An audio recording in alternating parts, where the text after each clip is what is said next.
Hello everyone, welcome back to our channel. आज हम management का एक नया टॉपिक लेकर के आए हैं जो कि इंपॉर्टेंट है आपके लिए फॉर 7 to 8 मार्क्स एटलीस्ट, और मैक्सिमम 15 मार्क्स के लिए भी ये क्वेश्चन कवर हो सकता है। सबसे पहले किन लोगों के लिए इंपॉर्टेंट है ये टॉपिक? अगर आप 12th स्टैंडर्ड में है तो आपके लिए इंपॉर्टेंट है। अगर आप मैनेजमेंट पढ़ रहे हैं 12th स्टैंडर्ड में, या फिर आप अगर बीकॉम एमकॉम कर रहे हैं या कोई और स्पेसिफिक स्टडी कर रहे हैं रिगार्डिंग योर मैनेजमेंट, तो वहां पे आपके लिए ये टॉपिक बहुत इंपॉर्टेंट है। बिकॉज ये टॉपिक ऐसा है जो कि मैनेजमेंट में हर जगह कवर होता है, तो इसीलिए इस टॉपिक को जरूर करके जाइएगा। तो स्टार्ट करते हैं आज का टॉपिक, बट उससे पहले आई होप आप सब हेल्थी होंगे, अपना ध्यान रख रहे होंगे। प्लीज आप सब अपना ख्याल रखिए। कहीं ना कहीं ये टाइम ऐसा है, थोड़ा सा आप सबको प्रॉब्लम हो रही है मेंटली भी फिजिकली भी, बट स्टिल प्लीज अपना ध्यान रखिए और अपनी स्टडी पे ध्यान दीजिए। तो स्टार्ट करते हैं आज का topic, which is your functions of management. Functions of management के बारे में आज हम बात करेंगे कि मैनेजमेंट में कौन कौन से फंक्शंस ऐसे होते हैं जो कि आपके इंपॉर्टेंट है। तो सबसे पहले हेनरी फियोल, जो कि प्रिंसिपल ऑफ मैनेजमेंट के फादर कहलाए जाते हैं, उन्होंने ये मैनेजमेंट के फंक्शन क्लासिफाइड किए हैं। तो अगर कोई ऐसा सब्जेक्ट पढ़ रहा है जिसमें ऑब्जेक्टिव क्वेश्चंस भी आते हैं तो आप प्लीज ये नाम ध्यान रखिएगा। अदरवाइज अगर नहीं भी आते तो भी आप एग्जाम में इसको जरूर लिख के आएगा कि ये हेनरी फ्योल द्वारा दिए गए थे, ये फंक्शंस ऑफ मैनेजमेंट उन्होंने डिस्क्राइब किए थे। अब फंक्शंस ऑफ मैनेजमेंट कितने प्रकार के हैं? यहाँ पे आपके 5 फंक्शंस यहाँ पे दिखाए गए हैं। पहला प्लानिंग, दूसरा ऑर्गेनाइजिंग, तीसरा स्टाफिंग, चौथा डायरेक्टिंग एंड देन कंट्रोलिंग। ये सारी चीजें आपकी जो है एक मैनेजमेंट निकाल के लाती हैं। जब आप ये सारे फंक्शन करते हो तो आपकी जो है मैनेजमेंट बनती है। अब मैं इसको एक बहुत ही छोटा एग्जांपल लेती हूँ जो हम डेली रूटीन में अगर करते हैं, उसको एग्जाम्पल को लेकर के हम ये पूरे फंक्शन समझ लेंगे। उसके बाद जो है हम एक एक चीज करके इसको करेंगे।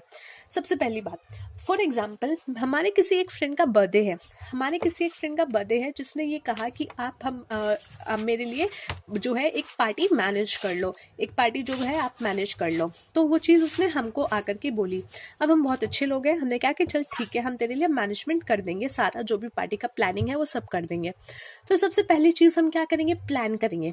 प्लान क्या करेंगे? हम देखेंगे, हम सब कुछ डिसाइड कर लेंगे कि हम जो है पार्टी क्या करेंगे, किसी ओयो में करेंगे, किसी ओयो के रूम में ले लेंगे, वहां पे रेंट पे ले लेंगे एंड देन हम वहां पे पार्टी करेंगे।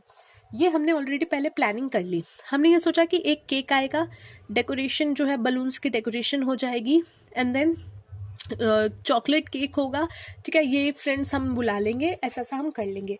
तो ये हमारी प्लानिंग हो गई। तो ये हुआ हमारा पहला फंक्शन प्लानिंग का, जहां पे हम डिसाइड कर लेते हैं कि कौन सी चीज किस प्रकार की करनी है। दूसरा फिर आता है ऑर्गेनाइजिंग का। ऑर्गेनाइजिंग यानी कि जो हमने प्लान किया है उसके लिए क्या क्या काम होगा। हमने ये सोचा कि एक व्यक्ति जो है वो केक लेके आएगा, क्योंकि वो केक लाना है हमें फॉर एग्जांपल 10 किलोमीटर दूर से। तो हम एक व्यक्ति को केक के लिए रखेंगे, 2 व्यक्ति को डेकोरेशन के लिए रखेंगे, जिसमें एक गर्ल और एक बॉय रख लेंगे, ताकि उन दोनों का कॉम्बिनेशन जो सोच का होता है वो भी थोड़ा झलक जाए, थोड़ा उसमें भी हो जाए, ठीक है। फिर हमने सोचा एक बंदा जो है रेंट के लिए बात करके आ जाएगा कि क्या रेंट है क्या नहीं है। तो ये हमने क्या किया, ऑर्गेनाइज कर लिया कि कैसे चीजें, कितना व्यक्ति क्या करेगा। अब बात आएगी स्टाफिंग की। स्टाफिंग यानी कि मैंने ये तो डिसाइड कर लिया कि एक व्यक्ति ये काम करेगा, 2 व्यक्ति ये काम करेंगे, बट उनमें से एक व्यक्ति कौन होगा, ये 2 व्यक्ति कौन होंगे। तो हम करते हैं स्टाफिंग, यानी हम देखते हैं कि कौन सा व्यक्ति इस पोजीशन के लिए सबसे सही है। अगर मेरे जैसा कोई इंसान है जिसको डेकोरेशन का डी भी नहीं आता होगा, तो हम क्या करेंगे, उसको डेकोरेशन की लाइन में नहीं बैठाएंगे। हम ये देखेंगे डेकोरेशन है तो हमारा कौन सा दोस्त ऐसा है जिसका डेकोरेशन का या कलर कॉम्बिनेशन का जो चॉइस है that is well and good, या फिर बहुत ही अच्छा हो, या फिर नॉर्मल भी है पर चल जाएगा। तो हम ये देखेंगे, यानी हम लोगों को देखेंगे एंड देन ये देखेंगे किस पोजीशन पे उसको बिठाया जा सकता है। तो वो आता है आपका स्टाफिंग के अंदर। तो हमने ये डिसाइड किया कि हमारी एक फ्रेंड है, let's say an example Sita ji, उनका डेकोरेशन बहुत अच्छा है तो हम उनको डेकोरेशन कराएंगे। हमारी एक फ्रेंड है, वो जो है क्या कहते हैं, नेगोशिएट बहुत अच्छा करती है, बार्गेनिंग बहुत अच्छा करती है। तो हमने क्या किया, उसको रेंट के लिए रिगार्डिंग बात करने के लिए भेज दिया कि वो रेंट के रिगार्डिंग या फिर जो भी लेन देन का रिगार्डिंग होता है वो चेक कर लेंगी। केक हमने देख लिया कि यार एक बंदा है जो कि बहुत ही अच्छा केक उस घर के पास रहता है, उस शॉप के पास रहता है, और उसका जो है केक में टेस्ट भी अच्छा है, उसको पता है कौन सी चीज कैसी होती है। तो हमने उसको बैठा दिया। तो ये देखना है कि कौन सा व्यक्ति किस पोजीशन के लायक है, उसको दे दिया। So that comes under staffing. Now the fourth one यानी डायरेक्ट करना, हमने उसको बता तो दिया, अब हम क्या करेंगे, हम इसको बताएंगे भाई देख बलून्स की डेकोरेशन करनी है, फुल डेकोरेशन करनी है फुल रूम की। जो केक लेने जाने वाला है उसको हमने बता दिया कि भाई देख 15 लोग आ रहे हैं और 15 लोगों के अकॉर्डिंग तू केक देख ले कितने केजी का चाहिए, और हमें चाहिए चॉकलेट केक या इस तरीके का स्पेसिफिक काम चाहिए, या तेरे को जो है केक लेके आना है। तो डायरेक्टिंग में हमें बताना होता है कि आपका काम क्या है और किस तरीके से उसको करना है। Now comes to fifth one which is your controlling. Controlling क्या, मैंने अब इसको बता दिया भाई डेकोरेशन करनी है, ठीक है, बलून की डेकोरेशन करनी है। वो मेरे फ्रेंड्स थे महान, वो ले आए गेंदे के फूल, ठीक है, उन्होंने कहा कि यार गुब्बारे बड़े महंगे हो जाएंगे, हम गेंदे के फूल ले आते हैं, सस्ते चल रहे हैं, तो वो लेकर के आ गए। हमने कहा यार हमने जो प्लान किया था ना वो तुम जो कर रहे हो उसके अकॉर्डिंग नहीं था, ठीक है, तो जो प्लान किया ना उसके अकॉर्डिंग करो। दैट कम्स अंडर कंट्रोलिंग, यानी कि जो काम चल रहा है ये देखना कि क्या वो मेरे प्लानिंग के मुताबिक चल रहा है या नहीं, अगर नहीं तो उसको ठीक करवाना, कंट्रोल करना कि भाई तुम कंट्रोल करो, ये ट्रैक है, तुम ट्रैक से बाहर जा रहे हो, नहीं तुम ट्रैक पे आ जाओ, तो वो कहता है कंट्रोलिंग करना। तो ये 5 फंक्शंस आपके हैं, आई होप आपको समझ आ गए होंगे इसी में, और अभी हम बिजनेस का एग्जाम्पल लेके करेंगे तो आपको और अच्छे से समझ आ जाएंगे। ये 5 फंक्शन आपके जो है मैनेजमेंट कंप्लीट करता है, और ये 5 फंक्शन ऐसे हैं जो निरंतर चलते रहते हैं, ऐसा नहीं है आज चल रहा है कल चल रहा नहीं, ये बिजनेस में ये हर दिन हर समय चलते ही रहते हैं। तो चलिए अब एक एक करके स्टार्ट करते हैं। आई होप अब आपको ज्यादा जो है समझने में इशू नहीं आएगा, इसीलिए मैंने आपको ये एक ऐसा एग्जाम्पल लेकर के समझाया। सबसे पहले प्लानिंग क्या होती है, फ्यूचर ओरिएंटेड होती है and determines an organization directions. मतलब क्या है, फ्यूचर ओरिएंटेड यानी कि क्यों मुझे काम करना है, मैं सोच रही हूँ मुझे आगे चल के जो है 10,000 यूनिट सेल करने हैं, तो ये मेरी प्लानिंग हो सकती है जो फ्यूचर को ध्यान में रखकर की गई है, और जो बिजनेस है उसकी डायरेक्शन डिसाइड करेगी कि बिजनेस कहाँ जाने वाला है, तो वो प्लानिंग में डिसाइड होता है। It is a rational and systematic way of making decision today that will affect the future of the company. क्या बोला गया है, एक सिस्टमैटिक तरीका होता है जिसमें आज आप डिसाइड करते हो कि आपकी कंपनी क्या करेगी, कैसे करेगी, और ये चीज क्या होती है फिर फ्यूचर में आपके बिजनेस का दिशा दिखाती है कि बिजनेस कहाँ जाने वाला है। अगर मैंने आज डिसाइड कर लिया कि मुझे जो है 20,000 यूनिट्स प्रोड्यूस करने हैं, तो आगे जाके मुझे पता है 20,000 यूनिट्स प्रोड्यूस करने हैं ताकि आपकी कंपनी की ग्रोथ अच्छी हो और वो अच्छा अर्न कर पाए। It is a kind of organized foresight as well as corrective hindsight, यानी कि एक ऑर्गेनाइज तरीका जिसमें आपको आगे क्या होने वाला है उसका पता है। एक ऑर्गेनाइज तरीका क्योंकि आपने पहले ही प्लान कर लिया, बर्थडे पार्टी हमने पहले ही प्लान कर ली, कितना प्रोडक्शन हमें बनाना है हमने पहले ही प्लान कर लिया, तो ये ऑर्गेनाइज तरीके की फोरसाइट होती है, यानी आगे देखने वाली चीज। It involves predicting of the future as well as attempting to control the events. क्या बोला गया है, प्रिडिक्ट करना, फ्यूचर प्रिडिक्ट कर लेते हो आप इसमें कि हमने इतने यूनिट्स बनाने हैं, इतना प्रॉफिट करना है, ये डिसाइड कर लेते हो, और साथ ही साथ आगे चल के जो भी अगर चीजें सही नहीं हो रही तो उसको कंट्रोल करने के लिए भी आपको हेल्प करती है। It involves the ability to foresee the effective of current action in the long run in the future. It involves the development of strategy and courses of action to be followed for the achievement of long and short range objectives. It involves the formation of policy, procedure and rules etc. for implementation of strategies and plan. क्या बोला गया है देखिए, सबसे पहले इस line में आपको बोला गया है कि आप जो आज डिसाइड कर रहे हो वो आपको फ्यूचर में क्या लॉन्ग रन में क्या अफेक्ट देने वाली है, वो आपको इस बारे में पता चल जाता है जब आप प्लान करते हो, ठीक है। साथ ही साथ इसमें यहाँ पे आपके बारे में ये बोला गया है कि आप इस टाइम में कौन सी पॉलिसीज क्या प्रोसीजर फॉलो करेंगे वो सब डिसाइड कर लेते हो in the first function which is your planning. अब आपने प्लानिंग कर ली, अब आप करते हो ऑर्गेनाइजिंग यानी कि किस काम को देखने के लिए कितने लोग चाहिए। मैंने सोचा कि मुझे जो है फोन का प्रोडक्शन करना है, तो मुझे पता चल गया फोन का प्रोडक्शन करने के लिए मुझे 20 लोगों की आवश्यकता पड़ेगी, जिसमें से 10 लोगों पे एक सुपरवाइजर मुझे रखना पड़ेगा, और हर एक सुपरवाइजर को मतलब उसके ऊपर भी एक जो है एक मैनेजर होना चाहिए, या फिर 2 से 3 सुपरवाइजर के ऊपर एक मैनेजर होना चाहिए। ये हमने डिसाइड कर लिया। ये देख लिया हमने कि जो मैनेजर है उसको प्रोडक्शन से रिगार्डिंग एक्सपीरियंस हो, ये हो वो मैनेजर जो है सुपरवाइजर को बताएगा कि उसको क्या करना है, और वो सुपरवाइजर नीचे जो भी लोग हमारे लेबर कैटेगरी के लगे हुए हैं उनको बताएगा कि कैसे प्रोडक्शन करना है। तो ये क्या है, एक स्ट्रक्चर बन गया ऑर्गेनाइजेशन का। इसको बोला जाता है ऑर्गेनाइजेशन का फॉर्मल स्ट्रक्चर, जो बताता है कि कौन सा व्यक्ति किसके पास जाकर के बात करेगा, कौन व्यक्ति किसको अथॉरिटी देगा कि जा तू ये काम कर ले, जा तू ये कर ले, जा तू कच्चा माल जो है उठा ले कंपनी से, तो मैं तेरे को ये अथॉरिटी देता हूँ। तो ये सारी चीजें आपके ऑर्गेनाइजेशन स्ट्रक्चर बन जाती है। Organizing require a formal structure of authority and the direction and flow of such authority through which work subdivisions are defined, arranged and coordinated so that each part related to the other part in the united and coherent manners so as to attain the prescribed objective।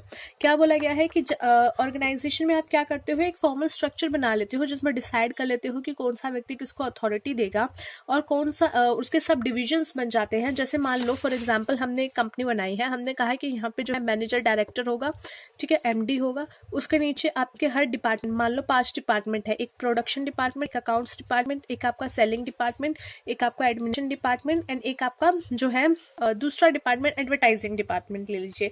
ये सारे हमने जो है department सोच लिए। अब हमने कहा कि इस प्रोडक्शन डिपार्टमेंट का जो होगा वो एक हेड होगा, ठीक है, इन सब का एक एक हेड होगा और इनके अंदर जो है दो मैनेजर होंगे, दो मैनेजर होंगे और उन मैनेजर के अंदर जो है 3 सुपरवाइजर होंगे और उन 3 हर सुपरवाइजर के अंदर जो है 10 वर्कर होंगे। ये हमने डिसाइड किया, एक स्ट्रक्चर बना लिया, मुझे जो है मेरे काम के लिए इतने लोगों की आवश्यकता पड़ेगी। तो इसको कहा जाता है एक ऑर्गेनाइजेशन का फॉर्मल स्ट्रक्चर तैयार कर लेना। और इसमें हम क्या करेंगे, अब ये मैनेजर इसको जाकर के अपनी बात बताएगा कि हमारा काम हो गया और ये हेड जो है अपने अपने मैनेजर्स को बताएंगे क्या काम करना है, मैनेजर्स अपने के नीचे वाले व्यक्ति को और नीचे वाला व्यक्ति अपने नीचे वाले व्यक्ति को। तो यहाँ पे डिसाइड किया जाता है ऑर्गेनाइजिंग में कि कौन सा व्यक्ति किसको जाकर के अपनी जो है प्रॉब्लम सुनाएगा, अपना रोना रोएगा। It includes identification of activity required for the achievement of objective and implementation of the plan। यानी कि जो प्लान आपने बनाया है कि मुझे 10,000 यूनिट्स जो है बनाने हैं, उसके लिए आपको कितनी मैन पावर चाहिए, उसके लिए आपको कौन कौन सी पोजीशन चाहिए कि काम करने के लिए, कौन कौन सी आपके पास एक्टिविटी है, वो सब आप यहाँ डिसाइड करते हो। Includes grouping the activities so as to create self-contained job। Includes assignment of jobs to employ कि किस व्यक्ति को कौन सा काम किया जाना है। Include delegation of the authorities so as to enable them to perform their jobs and the command and resources needed for the performance. यानी कि कौन सा व्यक्ति जो है किसको अपनी अथॉरिटी दे सकता है। मैनेजर सुपरवाइजर को बोल सकता है कि जा मैंने तेरे को अथॉरिटी दे दी है, जाकर के तू प्रोडक्शन डिपार्टमेंट से सामान उठा ले, ठीक है, हालांकि मैनेजर को उठाना है बट तू उठा ले। ये क्या है, ये एक अथॉरिटी है जो आप आगे आप पास ऑन कर रहे हो, यानी आपके पास जो एक चीज करने की एक रिस्पॉन्सिबिलिटी थी वो आगे आप पास ऑन कर रहे हो। According to Henry Fayol, to organise a business is to provide it with everything useful और its functioning, for example raw material, tools, capital and personnels. यानी कि हेनरी फ्योल ने क्या बोला है, ऑर्गेनाइजिंग जब आप करते हो एक बिजनेस का तो वहां पे आपको उसे सब कुछ प्रोवाइड करवाना पड़ता है, सब कुछ यूजफुल प्रोवाइड करवाना पड़ता है। Example raw material, tools, capital और पर्सनल्स यानी इंसान, वो सब चीजें आपको प्रोवाइड करवाने के बारे में डिसाइड करना पड़ता है। Next is your staffing. अब मैंने डिसाइड कर लिया कि मेरे को जो काम करना है, जो प्रोडक्शन करना है, उसके लिए मुझे चाहिए 10 से 15 लोग या फिर 50 लोग या 100 लोग। ये हमने डिसाइड कर लिया, ऑर्गेनाइजेशन का एक स्ट्रक्चर मैंने मोटा मोटा बना के समझ लिया। उसके बाद अब हम क्या करेंगे, स्टाफिंग, यानी कि अब मुझे जितने लोग चाहिए, एक हेड चाहिए मुझे प्रोडक्शन डिपार्टमेंट का, या जो 5 डिपार्टमेंट मैंने बनाए थे उन सब के लिए मुझे हेड चाहिए, एक बंदा। तो उस सिचुएशन में हम क्या करेंगे, ऐसा व्यक्ति ढूंढेंगे जो उस पोजीशन पर बैठने के लायक हो और उसको जो है स्टाफिंग करेंगे, उसको बैठाएंगे। Staffing is the function of hiring and retaining a suitable workforce for the enterprises both at managerial as well as non managerial level. यानी कि मैनेजमेंट के लेवल पे भी और नॉन मैनेजमेंट के लेवल पे भी आप क्या करोगे, वहां पे उस व्यक्ति को बिठाओगे जो उस पोजीशन के लायक होगा, उस वर्कफोर्स के लायक होगा। It involves the process of recruitment, training, development, compensating and evaluating employees and maintaining. क्या बोला गया है, स्टाफिंग में मतलब सिर्फ ये नहीं है कि आप उनको हायर कर रहे हो, इसमें आपके पास रिक्रूटमेंट भी आता है, यानी उनको हायर करना, ट्रेनिंग देना भी आता है, डेवलप करना भी, उनको जो न्यू कह लीजिए सिनेरियो चेंज हो रहे हैं या न्यू मशीन्स आ रही हैं तो उसको लेकर के ट्रेनिंग करवाना, डेवलप करवाना, कंपनसेट करना या फिर उनको इवेल्युएट करना, उनको मेंटेन करके रखना, लॉन्ग टर्म तक अपने साथ लेकर के चलना। ये सारी चीजें आपके स्टाफिंग के अंदर आ जाती हैं। स्टाफिंग का मतलब ये नहीं है कि सिर्फ और सिर्फ जो है उनको एक बार ले आओ अपनी कंपनी में और बैठा दो, नहीं, उनसे सब चीजों को इसमें इंक्लूड किया गया है। This workforce will proper initiate and motivating. Since the human element is the most visual factor in the process of management, it is important to recruit the right persons. क्या बोला गया है कि आपके जो लोग हैं वही डिसाइड करते हैं आपकी प्लानिंग कितनी अच्छे, जो आपका मैनेजमेंट है वो कितने अच्छे से हो पाएगा। अब मान लो आपने मैनेजमेंट तो बहुत अच्छा सोचा हुआ था, प्लानिंग बहुत अच्छी सोची हुई थी, पर लोग बिठा दिए मेरे जैसे जो कि मान लो आलसी है या काम ठीक से नहीं कर रहे या जिन उस पोजीशन पे बैठने के लायक नहीं थे। आपने हम जैसे को बैठा दिया अकाउंट्स की पोजीशन पे, जो कि अकाउंट्स हेड का पोजीशन है, बट हम उसको जो है उसके लायक नहीं है, तो आपका जो है बिजनेस खराब हो जाएगा, उसमें प्रॉब्लम्स आ जाएंगी, आपका हम जो भी बिजनेस का काम है ठीक से नहीं संभाल पाएंगे। तो इसका मतलब राइट पर्सनल को, जो भी इंसान उस पोजीशन के लिए सही है उसी को उस पोजीशन पे बैठाना। Next one is directing. अब हमने लोगों को बैठा दिया तो अब हम उनको बताते हैं ना कि आपका जॉब डिस्क्रिप्शन क्या है, आपको काम क्या करना पड़ेगा, आपकी रिक्वायरमेंट जो आपकी जॉब है उसका पोजीशन पे आपको कौन कौन से रिस्पॉन्सिबिलिटीज हैं, तो वो हम बताते हैं डायरेक्टिंग में कि उनको काम क्या करना है। The directing function is concerned with leadership, communicating, motivating and supervising so that the employ perform their activity in the most effective efficient manner possible in order to achieve the desire goal. क्या बोला गया है यहाँ पे? ये बोला गया है कि जो डायरेक्टिंग फंक्शन है वो उसमें क्या क्या चीजें आ जाती हैं। यहाँ आपकी लीडरशिप भी आ जाती है कि उनको बताना कैसे काम करना है, कम्युनिकेट करना, उनके साथ बातचीत करना, मोटिवेट करना कि चलो चलो आप अच्छे से काम कर सकते हो, सुपरवाइज करना कि जो वो काम कर रहे हैं उनको ध्यान से देखना, so that the employ perform their activity in the most efficient manner, ताकि जो भी एम्प्लॉय है वो अपनी बेस्ट मैनर में अपना जो भी 100% है उसमें काम कर सके। Okay, then next is the leadership element involves issuing of instructions and guiding the subordinate about procedure and method. यानी कि जो इसमें लीडरशिप का पॉइंट डिस्कस किया गया है उसके बारे में बोला गया है कि लीडरशिप में क्या होता है, अपने जो भी नीचे काम कर रहे होते हैं सबऑर्डिनेट, उनको बताया जाता है कौन सी चीजें कैसे करनी है, उनको गाइड किया जाता है। Next one is your coordinating. हालांकि कोऑर्डिनेटिंग एक अलग फंक्शन नहीं है, बट स्टिल हम इसको इसलिए पढ़ा रहे हैं क्योंकि कई बार इसके बारे में भी एग्जाम में पूछ लिया जाता है। जो कोऑर्डिनेटिंग है वो एक तरीके से आपका डायरेक्ट के अंदर ही आ जाता है कि कैसे आप कोऑर्डिनेट करते हो। कोऑर्डिनेट यानी समन्वय बैठाना। एक डिपार्टमेंट आपका प्रोडक्शन का है, एक आपका जो है रॉ मटेरियल खरीदने वाला परचेज डिपार्टमेंट है। तो अब जब तक परचेज डिपार्टमेंट और प्रोडक्शन डिपार्टमेंट में कोऑर्डिनेशन नहीं होगा कि आप उनको बताओगे नहीं कि भाई हमें जो है एक्स्ट्रा माल चाहिए। मान लो मैं जो हूँ प्रोडक्शन डिपार्टमेंट में हूँ और मुझे पता है नेक्स्ट वीक मेरे को जो है 1 लाख का कच्चा माल चाहिए, कोई 1 लाख प्रोडक्ट के लिए कुछ कच्चा माल चाहिए, और मैंने ये बात परचेज डिपार्टमेंट को नहीं बताई, मैं जाकर के सर पे खड़ी हो गई कि मुझे तुम 1 लाख यूनिट्स का माल दे दो, तो वो कहेगा कि यार मुझे मंगवाना पड़ेगा ना, तुम्हें मुझे थोड़ा टाइम देना चाहिए, तुम्हें मुझे बताना चाहिए कि तुम्हें 1 वीक बाद इतना माल चाहिए होगा, क्योंकि हमें भी मंगवाना पड़ता है, हम जेब में लेकर के नहीं घूमते, हमें भी आगे परचेज करना पड़ता है। तो ये क्या है, कोऑर्डिनेशन रखना पड़ेगा डिपार्टमेंट्स के बीच में कि कौन किसको जाकर के पहले चीजें डिस्कस करेगा ताकि काम भी अच्छी तरीके से हो पाए। So coordinating is the function of establishment such relation among various part of the organisation that they all together pull in the direction of organisation objective. यानी उन सबका जो भी अपना अपना काम होगा वो सारा आपका ऑर्गेनाइजेशन के ऑब्जेक्टिव की तरफ ही हो। It is thus the process of trying together all the organization decision, सारे अपना मिलकर के जो है ऑर्गेनाइजेशन के डिसीजन की तरफ ही ट्राई करे, operation activity and efforts so as to achieve unity of the action for the accomplishment of objective, organizational objective.